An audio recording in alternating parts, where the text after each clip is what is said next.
Hi Algebra, in lesson 2 here you're going to be working on taking mobiles and creating equations from them. Here we go. Here we're going to start out with this mobile. Instead of some shapes, they've just put in some circles and said how much those circles weigh, so just pay attention to that. And also circle this when solving an equation. The only steps that make sense are the ones that would keep the matching mobile balanced. That's the big idea here. So with this mobile, this is the equation that matches it. We have 9 from here, 3c, meaning 3 circles right here, equals the other side, which has 10 plus 1c plus 7. In number 1, Molly changed the equation into this right here with 3c equals 1 plus c plus 7.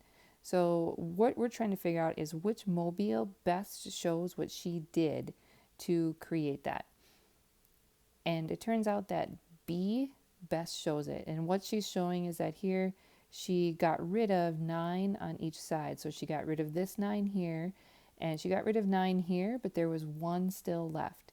And so she ended up with 3c being left right here, and then a 1, a c, and a 7. Ben does something different. He crosses out a circle on each side, so he took away a c from each side of the equation, and that's now going to match equation C the best. We still have 9 plus 2c, and on the other side we just have 10 and 7. Imani changed the mobile too here in number 3.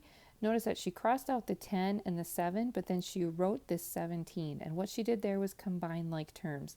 Her new equation would best match with D right here. She still has 9 plus 3c on the left, and on the right she has a c plus a 17, which she got from combining the 10 and the 7. In number 4, we have this mobile here, and we need to cross out the option that won't keep the mobile balanced. So think through each of them. Think about, are we doing something to both sides to keep it balanced or not? The one that we need to cross out here is D. That's the one that will not keep it balanced. We can't just move all the stars to the left and all the numbers to the right. If we do that, it won't be balanced. In number 5, we have this equation right here, and we're going to figure out which of these mobiles does not match the equation. So let's start with A. Let's write down what we have. We have 7 plus F for flower plus 8 on the left, and on the other side we have 3F for 3 flowers plus 5. Notice that this does match the equation there perfectly.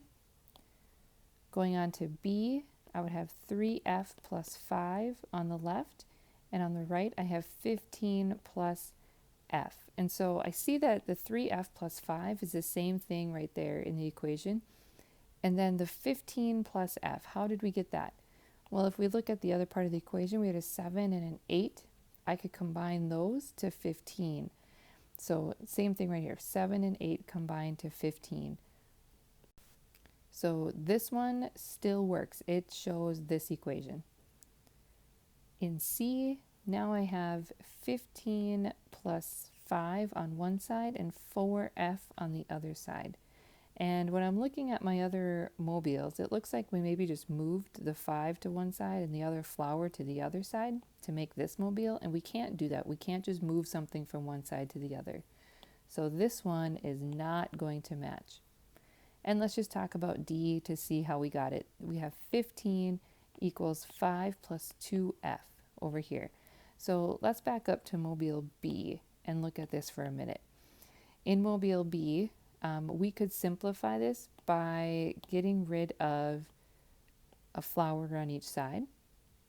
And when I do that, now I just have 2F right here plus 5. There's my 2F plus 5. It doesn't matter that it's on the other side of the equal sign. And then I just have 15 left on the left-hand side. Here's where we're going to get to solving an equation. So we're going to solve the mobile puzzle, keeping track of our steps with our equation over here. As we do this, keep in mind that there are different ways that we could solve this equation. So just keep that in mind. What you do might be different than what I do, and that's okay. The first thing I'm going to do is combine my like terms. I have 2 t's here on the left, and on the other side I have 3 t's. And I can see that on my mobile. I'm also going to draw a line down through my equal sign just to keep the two sides of the equation separated, like the two sides of the mobile are separated. The next thing I'm going to do is simplify by crossing out two triangles on each side. So when I do that, what I've really done is I've subtracted 2t from both sides of the mobile, or both sides of the equation. And on the left, all I have left is 11. On the right, I still have 1t left because I have 3t minus 2t. I still have 1t left, and then plus 5. The next thing I'm going to do is simplify the numbers. So I'm going to take away 5 from each side. So 5 will be gone. Take away 5 from 11. So I'm still going to have 6 there. So with my equation, what I've done is subtracted 5 from both sides, and I ended up with 6. And on the other side, I still have t, but I don't have any numbers left there. And if you'll notice, we end up with t equals 6 because I still have a triangle here that equals 6. Here's the mobile I drew to match the equation right here. The first thing I'm going to do to solve it is combine my like terms. So I have an h and 2h on the left, so that's 3h. And on the other side of the equal sign, I don't have any like terms to combine. I'm going to draw the line down the equal sign to keep everything separated and just remind myself that whatever I do on one side, I have to do on the other. To start solving this, I'm going to get rid of a heart on each side. So mathematically, what I've done is subtracted an h on both sides of the equation. So I still have 2 hearts on the left, plus 5, and on the right, I still have 13. Then I'm going to take away 5 from both sides, and when I do that, I still have 8 right there on the right. So I'm going to subtract 5 from both sides. So I still have 2 hearts on the left, and over here on the right, I have 8. And from that, I can tell that if I have 2 hearts that equal 8, then each heart needs to equal 4.